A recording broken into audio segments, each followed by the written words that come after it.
Good morning, Cressey.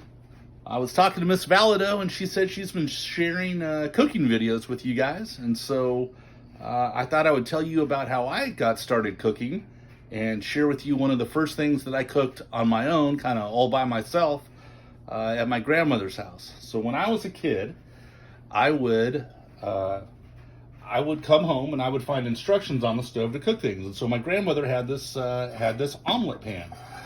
And so an omelet pan, as you can kind of see, it's a circle cut in half. It's kind of a way to cheat and make an omelet. And so what we're going to do is, this morning we're going to make a little omelet, you guys. And so when I would come home, my parents would leave instructions out on the stove about what to take out of the refrigerator. You know, what temperature to set the oven to.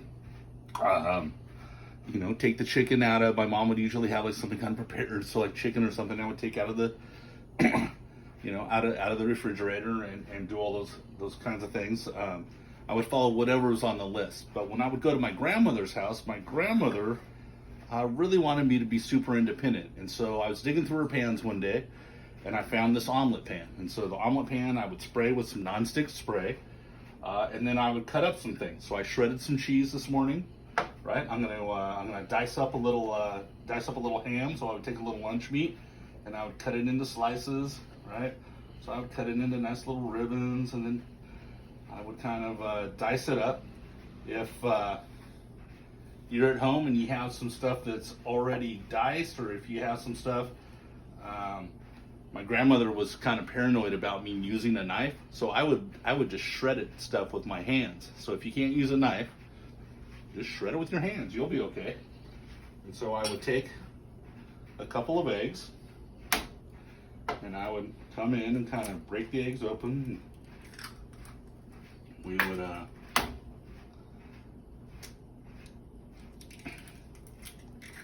so usually 3 eggs. 3 eggs is enough. This morning, I'm going to share this omelet with my wife, and so that's an egg and a half each with some cheese and some hams. And then you're going to kind of whip it up. So if you are kind of working on your fine motor skills, the bigger the bowl you have, probably the less of a mess you're going to make. But for me today, I think a little bowl is going to be just fine. So we're going to take those eggs, and we're going to put half in each side of the pan. So I'm going to put a little in this half,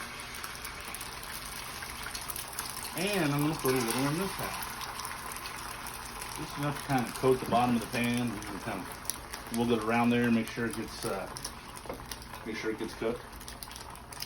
And so you'll see it kind of bubble up, and so sometimes you can kind of just pop those bubbles so that they fill up with A instead of air. But yeah.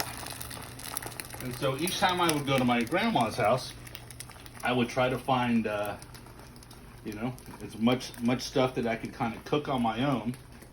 And so I took that love of cooking kind of into high school. So when I was in high school, I worked at a fast food restaurant, and I worked for a caterer on the weekends. A caterer is a person who goes and cooks for different kinds of events like weddings and banquets and things. And so I worked at a caterer. Further on in high school, I worked at a restaurant. And so I started out, bussing tables, picking up the dirty dishes and stuff from tables. And at some point, after hanging out in the kitchen enough, I would help out in the kitchen. And I worked in fast food and that kind of thing. When I got out of high school, I went in the military, and my first kind of Thanksgiving away from home, I was overseas. I was on an island called Okinawa, and when I was in Okinawa, I decided to cook Thanksgiving one year for my friends, and having never kind of done it, I went and checked a cookbook out of the library called The Joy of Cooking, and I figured out how to cook Thanksgiving dinner for about 30 of my friends the first time out. And not everything was great. but it's okay because you can eat your mistakes, and sometimes it's more about the sharing the food with your family than it is kind of how good the food is. And so, anyways, coming back to the omelet, if you look in the omelet, you can kind of see how the both sides kind of look like they're nice and cooked. So the neat thing about this pan's like magic. It's like cheating, which is why I loved it when I was your age, is that you just take the one side and you flip it over, give it a little tap.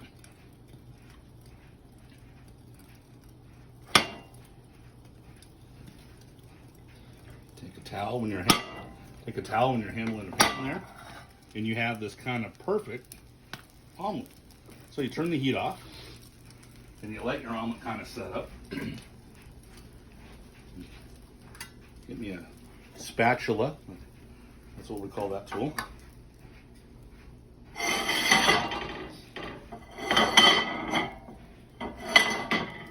And so I take my spatula, check to make sure my handle's not too hot here. I'm going to kind of,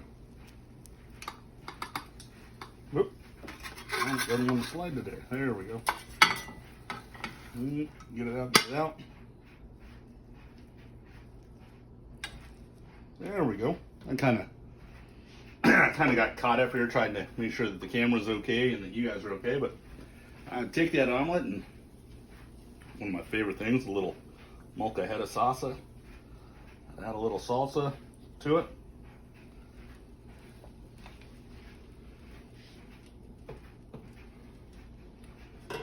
A couple extra pieces of ham on the top, and I will call my grandmother and tell her breakfast was ready. And so I don't expect you guys to be able to kind of do this at home, but if you ever see one of these pans at a yard sale or something, you should grab it. It's super fun. You can put lots of things in there.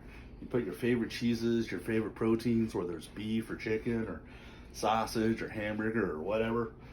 Or you can do old vegetables. You can do all sorts of things in there. But it's a super fun way that really kind of got me into cooking. So we really miss you guys. It's been super fun getting to be able to kind of share this with you this morning. And so just remember, you're going to conquer everything today. So bye-bye.